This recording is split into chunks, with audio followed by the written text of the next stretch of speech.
எம்ஜிஆரோட centenary celebration December மாதம் 2017 நடக்க போது ஐயா நீங்கள் வரணும்னு கோரிக்கை வச்சார். 2 கோரிக்கையும் பிரைம் மினிஸ்டர் ரிஜெக்ட் பண்ணிட்டார். அது பேசுறவங்களுக்கு தகவல்கள் திரு புரட்சி கவிதாசன், இங்க தொடர்ச்சியா ஏன் மீண்டுமாக ஒரு இடைவெளிக்கு பிறகு மீண்டுமாக திரு அண்ணாமலை அதிமுகவை மிக குறிப்பா திரு எடப்பாடி பழனிசாமி மேல இப்படி ஒரு அவதூறான கருத்துக்களை சொல்கிறார், சாதி குறித்தெல்லாம் பேசுகிறார். இப்ப பேச வேண்டிய தேவை என்ன எழுந்தது? அதிமுகவினுடைய தலைவர்களையோ அல்லது வாக்குகளையோ குறிவைப்பதற்காக இப்படி பேசுகிறாரா அப்படிங்கிற கேள்வி எழுது. பொதுவா கூட்டணி கட்சியாக ஏற்கனவே அதிமுக பாஜகவுடைய என்டிஏ அலைன்ஸ்ல இடம்பெற்றிருந்த காலத்திலிருந்து, அதாவது கூட்டணியில பார்ட்னரா இருக்கும் போதே தமிழக தலைமைச் செயலகத்துல இடி ரைடு நடந்தது. அதே மாதிரி அதிமுக மந்திரிகள் அவர்கள் ரைடுல சிக்கினாங்க. அதனால நாங்க கூட்டணியில இருக்கிறோம் இல்ல, அதுக்கு அப்பாற்பட்டு ஊழலுக்கு எதிரான நடவடிக்கையை மத்திய அரசாங்கம் பாரபட்சம் இல்லாமல் மேற்கொண்டு வந்தது. அதனால அன்னைக்கு அதிமுக கூட்டணி இனித்ததா, இன்றைக்கு அதிமுக கூட்டணி புளித்ததா என்று கேள்வி கேட்பதற்கு எந்த அடிப்படை முகாந்திரமும் கிடையாது.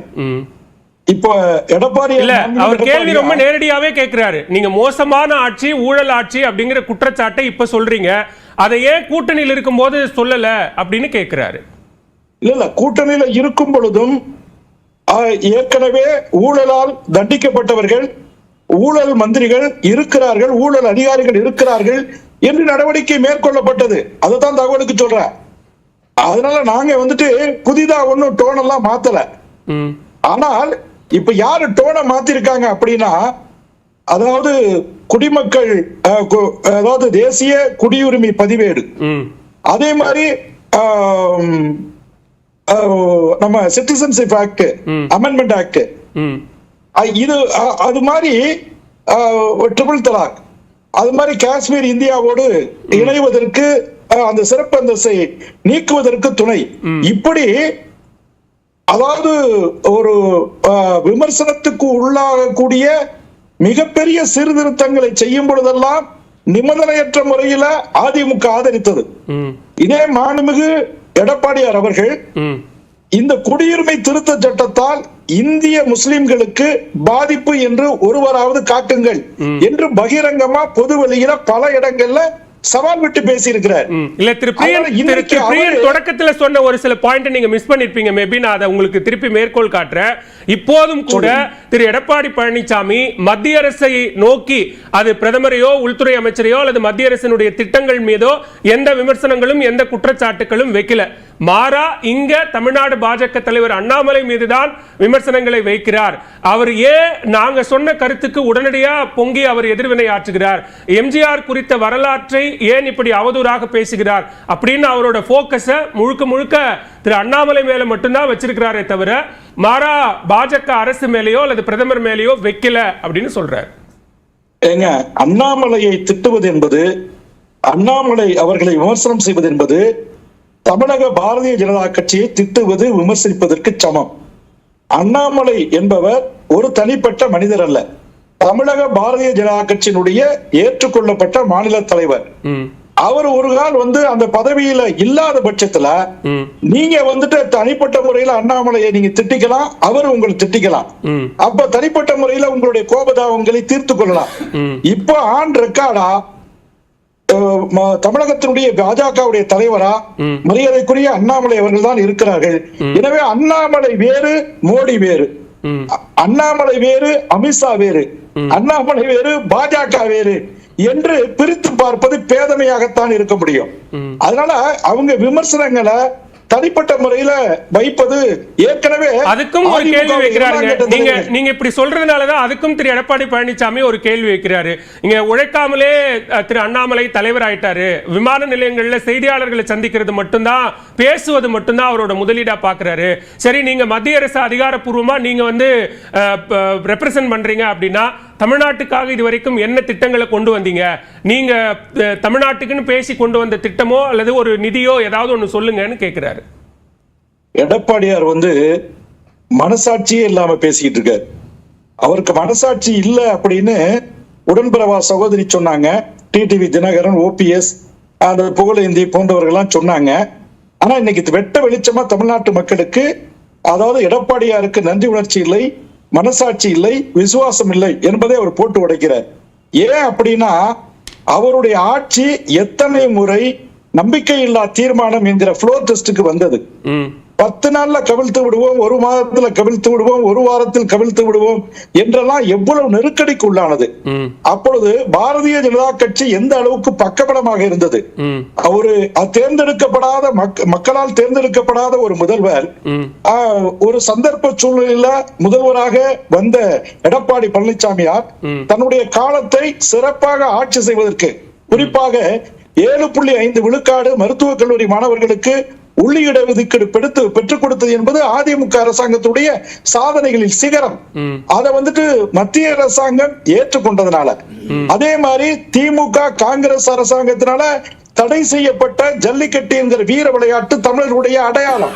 அந்த கலாச்சார அடையாளத்தை காப்பதற்கு பல்வேறு துறைகள் சேர்ந்து சட்ட திருத்தங்களை கொண்டு வந்து அதை நிறைவேற்றி தந்தது மோடி அரசாங்கம். அது அந்த பரஸ்பரம் கூட்டணியில் இருந்தபோது பலனடைந்தது அப்படிங்கறத ரெண்டு தரப்பும் தொடர்ந்து முன்வைக்குது. இப்ப எங்களாலதான் உங்களுக்கு 4 எம்எல்ஏக்கள் கிடைச்சாங்க அப்படிங்கிறதோ, அல்லது பாஜக எங்களாலதான் நீங்க எதிர்கட்சியாகவே ஆனீங்க அப்படிங்கிறதோ, இதெல்லாம் தொடர்ந்து பரஸ்பரம் சொல்லப்படக்கூடிய அந்த பலன் பெற்றதா சொல்லப்படக்கூடியதெல்லாம் இப்ப குற்றச்சாட்டா மாறுது.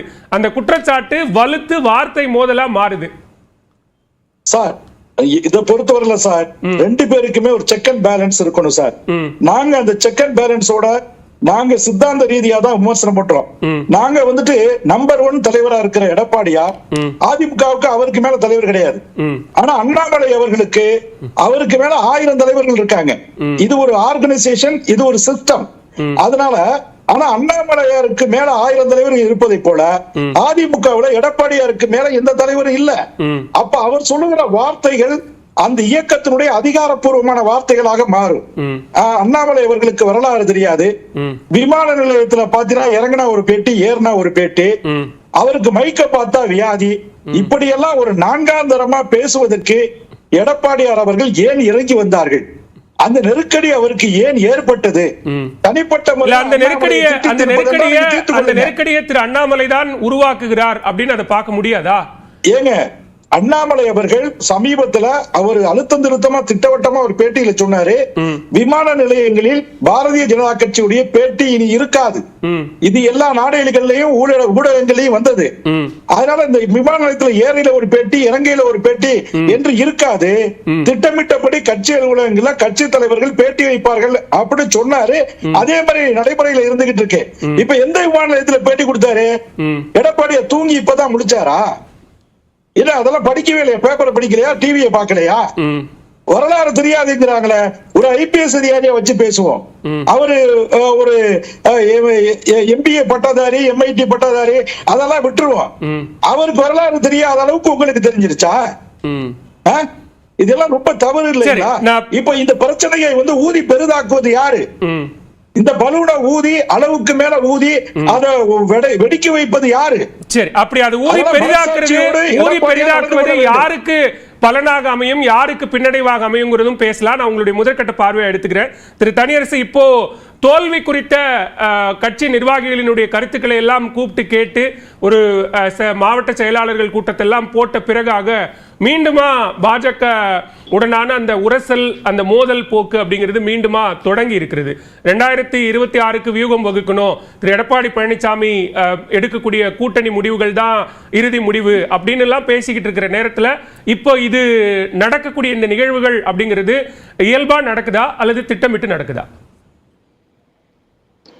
இல்லையா, பொதுவாக திராவிட முன்னேற்ற கழக அரசை அல்லது அந்த அரசை இயக்குகிற மாண்புமிகு முதல்வர் தளபதியை யார் எதிர்த்து கடுமையாக விமர்சிப்பதை என்பதில் போட்டி தான் இப்போ அண்ணாமலைக்கும் எடப்பாடிக்கும் கொஞ்சம் நாளாக இருந்துச்சு, நம்ம பார்த்தோம்.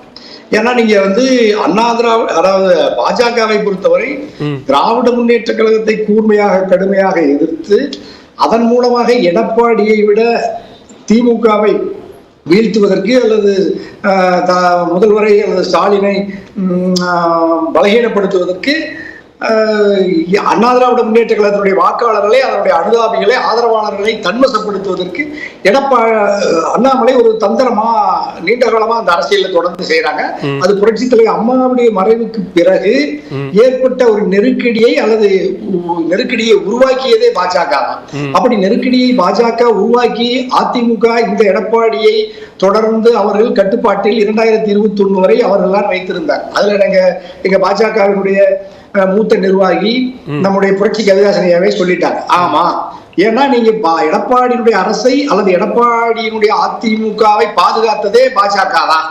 அப்படி பாஜகவின் அரவணைப்பில் பாதுகாப்பாக ஆட்சியை நடத்தி கட்சியை தன்வசப்படுத்திக் கொண்ட எடப்பாடி இப்பொழுது பாஜகவை அல்லது பாஜகவின் மாநில தலைவர் அண்ணாமலையை விமர்சிப்பது என்பது எந்த அதிமுகவினுடைய இடத்திற்கு பாஜகவை தமிழ்நாட்டு அரசியலில் கொண்டு வந்து விடுவார் அண்ணாமலை என்கின்ற அச்சத்தில் எடப்பாடி பதற்றத்தில் பேசுகிறார். அதே நேரத்தில் இன்னொன்னையும் மறந்துடக்கூடாது. கூட்டணி பிளவுக்கு பிறகாகவோ அல்லது தேர்தல் நேரத்திலேயோ பாஜகவை தூக்கி சுமந்ததாலதான் தொடர் தோல்விகளுக்கு காரணமே பாஜக தான் அப்படின்னு அதிமுக தலைவர்கள் சொன்னதையும் புறந்தள்ளிட முடியாது.